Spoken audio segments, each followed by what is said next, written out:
JNU छात्र संघ चुनाव के परिणाम आने के बाद लैब समर्थक छात्रों के द्वारा प्रेस कॉन्फ्रेंस कर जानकारी दी गई कि किस तरीके से वो कैंपस के अंदर अब काम करेंगे। जहां एबीपी की एक सीट आई है जॉइंट सेक्रेटरी के रूप में, तो वहीं लैब समर्थक छात्रों के ने 3 सीटों पर बाजी मारी है। प्रेसिडेंट, वाइस प्रेसिडेंट और जनरल सेक्रेटरी के तौर पर किस तरीके से काम किया जाएगा, इसको लेकर अपनी बातों को यहाँ पर रखा गया और मीडिया के सामने बताया गया कि किस तरीके से कैंपस के अंदर जो है लगातार जो है लेफ्ट समर्थक छात्र जो है आवाज़ उठाते रहें एबीपी के खिलाफ और प्रशासन के खिलाफ वो उठाते रहेंगे और छात्रों के हित की जो भी समस्याएं हैं उन समस्याओं का समाधान जो है लेफ्ट समर्थक छात्र जो है एकजुट होकर करेंगे। और जो भी सेक्सुअल हैरेसमेंट के केसेस आते थे उसमें जो महिलाएं जिस प्रकार से जाती थी, जो सर्वाइवर वहाँ पे जाती थी, वो ऑलरेडी एक डोमिनेटेड स्पेस था। उसमें हमने अपने कुछ साथियों को चुन करके भेजा कि वो उनके हौसला के लिए, उनके मजबूती के लिए वहाँ पर खड़े रहे। और आईसीसी का जो भी अपना एक इंटरनल फेल्योर है वो भी बाहर स्टूडेंट के सामने आ पाए, एडमिनिस्ट्रेशन के सामने आ पाए। जीएस कैस की लड़ाई को इस यूनियन में बहुत ही मजबूत तरीके से मजबूत लड़ा जाएगा। जैसा कि आपने कहा है कि इस यूनियन में दो महिला रिप्रेजेंटेटिव चुन करके आई हैं, तो इस लड़ाई को और भी पुख्ते तरीके से इस कैंपस के हर एक स्टूडेंट्स के पास जीएस कैस, क्योंकि हर साल नए स्टूडेंट्स आते हैं इस कैंपस में, उनको बहुत डिफरेंस नहीं पता होता है कि जीएस कैस क्या है या आईसीसी क्या है। तो जीएस कैस की लड़ाई इस बात से भी मजबूत होगी कि हर एक स्टूडेंट, जीएस कैस अपने आप में कोई ऐसी बॉडी नहीं है कि बहुत अच्छे से फंक्शन करती है। जीएस कैस को भी फंक्शन करवाने के लिए सड़कों का आंदोलन बहुत मजबूत होना पड़ता है, स्टूडेंट्स का आंदोलन बहुत मजबूत होना पड़ता है। जीएस कैस क्या है यदि स्टूडेंट्स जानेंगे तो ही जीएस कैस मजबूत हो पाएगा। तो एक एक कमरे में हम लोग जा करके जीएस कैस की लड़ाई और जीएस कैस का उद्देश्य क्या है, जीएस कैस होने का मतलब इस कैंपस में क्या है, इसको लेकर के जाएंगे और जीएस कैस का आंदोलन को मजबूत करेंगे और इस कैंपस में उसको रजिस्ट्रेट करवाने की लड़ाई करेंगे। वो जेएनयू की लड़ाई को लड़ेंगे। जेएनयू में जो 2014 में जो मोदी सरकार चुन करके आई थी और जो शिक्षा का बाजारीकरण किया जा रहा था उसके खिलाफ मैंडेट था, और ये मैंडेट था कि सौरभ शर्मा बतौर जॉइंट सेक्रेटरी ऑफ जेएनयू उस चीज़ के लिए लड़ाई लड़ेंगे। लेकिन उन्होंने क्या किया, उन्होंने इस कैंपस को बंद करवाने का काम किया, इस कैंपस में शट डाउन जेएनयू कैंपेन चलाया और मोदी सरकार के सामने घुटने टेक दिए। मोदी सरकार के बतौर प्रवक्ता के बतौर इस कैंपस में उन्होंने काम किया। 10 साल तक इसी कारण से इस कैंपस ने एबीवीपी को यूनियन से बाहर रखा। आज यदि जॉइंट सेक्रेटरी के बतौर एबीवीपी के मेंबर चुन करके आते हैं तो उनको भी मैं यही कहना चाहता हूँ कि स्टूडेंट्स का ये मैंडेट है कि आपको इस जेएनयू के लिए काम करने के लिए बोला गया है, इस जेएनयू को लड़ने के लिए बोला गया है,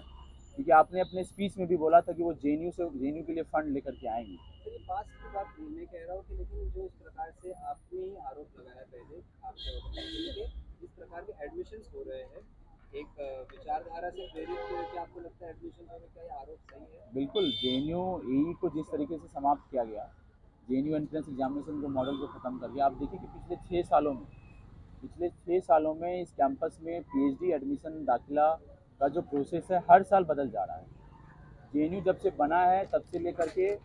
जब तक जेएनयू को ख़त्म नहीं किया गया था उस वक्त तक जेएनयू ही एक मॉडल था, और जब से जेएनयू को ख़त्म किया गया हर साल पीएचडी एडमिशन प्रोसेस इस कैंपस में बदल रहा है।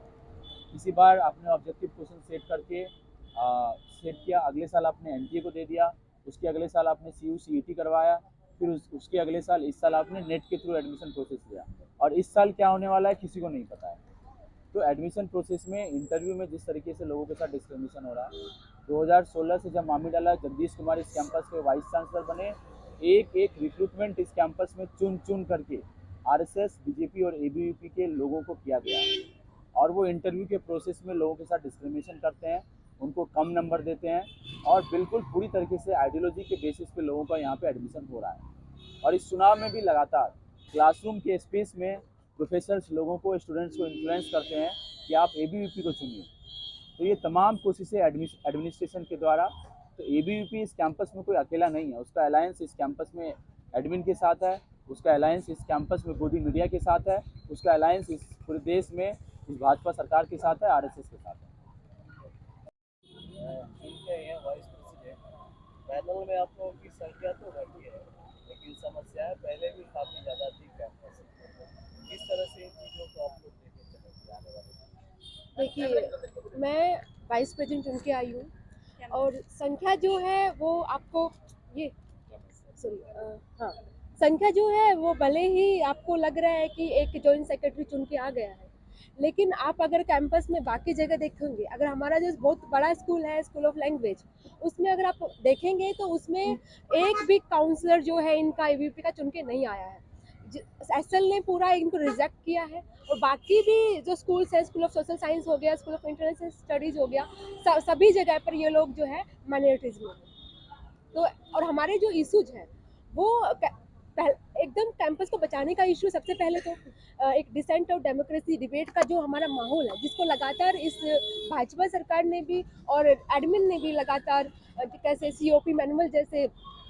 तानाशाही फरमान लाकर किस तरीके से कोशिश की है कि जो हमारा बेसिक राइट है प्रोटेस्ट का, अगर हमको पानी भी अगर पूछना है तो पानी के लिए भी हमको प्रोटेस्ट करने को मजबूर किया जाता है। अगर हम उसके लिए पानी के लिए प्रोटेस्ट करें तो हम पे 10-10 हज़ार का 20-20 हज़ार का फाइन लगाया जाता है। तो उस तरीके की जो तानाशाही फरमान सीपीयू मैनुअल है उसको हम यहाँ से रिजेक्ट करते हैं और रोल बैक करवाते रहेंगे। और बाकी भी जो लगातार आपने देखा होगा किस तरीके से लाइब्रेरी फंड कट है, लैब फंड कट है, इंफ्रास्ट्रक्चर के लिए जो फंड कट हो रहा है, किसी भी तरीके का कोई फंड जो है जेएनयू में नहीं आ पा रहा है। तो उसको इस सरकार से हम छीन के लेके आएंगे और जरूर से फंड कट को रोकेंगे, और जितना भी इशूज है, चाहे इंफ्रास्ट्रक्चर का इशू हो या लाइब्रेरी में या लैब में इक्विपमेंट्स का इशू हो, वो सारा हम जरूर से सोल्व करेंगे। और जीएस का भी एक इशू है जो कि पहले भी कॉमरेड ने बात किया,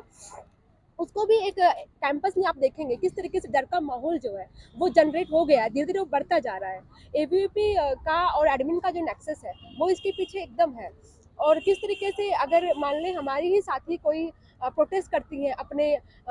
उसके साथ कोई सर्वाइवर है, तो अगर वो प्रोटेस्ट करती हैं तो उन पर किस तरीके से जो एडमिन है वो दबाव बनाता है अपनी कंप्लेन को वापस लेने का और प्रोटेस्ट को रोक देने का। जो हम धरना दे रहे थे उसको भी रोकने का उस पर ये दबाव बनाया गया, उस पर फाइन लगाया गया, उसको डराया धमकाया गया और बोला गया कि नहीं, आप ये प्रोटेस्ट रोक दीजिए और नहीं तो आपका करियर खराब कर दिया जाएगा। तो इस तरीके के धक्यानुसी जो चीज़ें हैं उसके एकदम खिलाफ है। और जो महिलाओं के लिए अधिकार के लिए उनके जो जेंडर जस्टिस हमने आपने देखा होगा कि दो पहले ही पूरा जेएनयू चाहता है कि जो वुमेन है वो लीड करें, और जरूर उसके लिए हम संघर्ष करेंगे, जीएसके को रीइंस्टेट करेंगे। Thank you.